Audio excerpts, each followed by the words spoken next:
বিগত 17 বছরে এভাবে ফ্যাসিস্ট খুনি হাসিনার থাকাকালীন সাধারণ মানুষ হাঁটতে পারে নাই, কথা বলতে পারে নাই, শ্রমিকরা রাস্তায় নামতে পারে নাই, এভাবে পান খুলে হাসতে পারে নাই, কথা বলতে পারে নাই, এবং তাদের ন্যায্য দাবি আদায় করতে পারে নাই। অনেকে অনেকভাবে নির্যাতিত।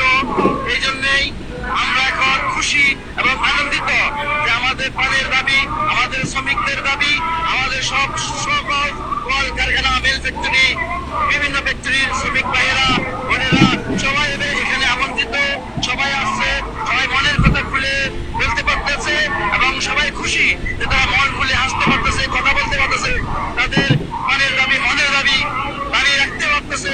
এই জন্য আমরা সবাই খুবই আনন্দিত এবং খুশি। আমি এখন বেশি কথা বলে আমার বক্তব্য রাখছেন বাংলাদেশ জাতীয়তাবাদী সাংস্কৃতিক আন্দোলনের সাধারণ সম্পাদক শাহবাগ থানা বাংলাদেশ জাতীয়তাবাদী আন্দোলনের সাংস্কৃতিক আন্দোলনের সাধারণ সম্পাদক মোহাম্মদ বিলাল হোসেন মিলন।